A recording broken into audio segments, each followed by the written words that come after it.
കരുവന്നൂർ സഹകരണ ബാങ്ക് തട്ടിപ്പ് കേസിൽ CPIM തൃശൂർ ജില്ലാ സെക്രട്ടറി MM വർഗീസിന് വീണ്ടും ED നോട്ടീസ്. നാളെ കൊച്ചിയിലെ ഓഫീസിൽ ഹാജരാകാനാണ് നിർദ്ദേശം. ഇന്ന് ഹാജരാകണമെന്ന് നോട്ടീസ് നൽകിയെങ്കിലും MM വർഗീസ് ഹാജരായിരുന്നില്ല. എബിൻ ജോസ് ചേരുന്നുണ്ട് വിശദാംശങ്ങളുമായി കൊച്ചിയിൽ നിന്ന്.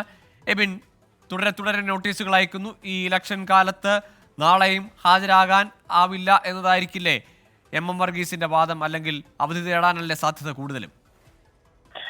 കോകുൽ ഇന്ന് ഹാജരാവണമെന്ന് ED നോട്ടീസ് നൽകിയിരുന്നു. പക്ഷേ ഇന്ന് MM വർഗീസ് ഹാജരായില്ല. പകരം ഒരു കത്താണ് നൽകിയത്.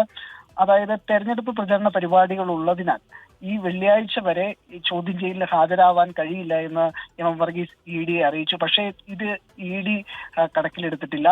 ഇന്ന് വീണ്ടും നോട്ടീസ് നൽകിയിരിക്കുന്നു. നാളെ 10:30 കൊച്ചിയിലെ ED ഓഫീസിൽ ഹാജരാകണമെന്നാണ് നിർദ്ദേശം. അതോടൊപ്പം തന്നെ കരുവന്നൂർ ബാങ്കിൽ പാർട്ടിയിലെ മറ്റ് കമ്മിറ്റികൾക്കുള്ള അക്കൗണ്ട് സംബന്ധിച്ചുള്ള വിവരങ്ങളും ഹാജരാക്കണമെന്നാണ് നിർദ്ദേശം. ഈ അക്കൗണ്ട് വഴി കള്ളപ്പണം വെളുപ്പിച്ചിട്ടുണ്ട് എന്നാണ് EDയുടെ കണ്ടെത്തൽ. ഇതുമായി ബന്ധപ്പെട്ട് ചോദ്യം ചെയ്യാനാണ് MM വർഗീസിനെ ഇപ്പോൾ വീണ്ടും വിളിച്ചു വരുത്തുവാൻ നോട്ടീസ് നൽകിയിരിക്കുന്നത്.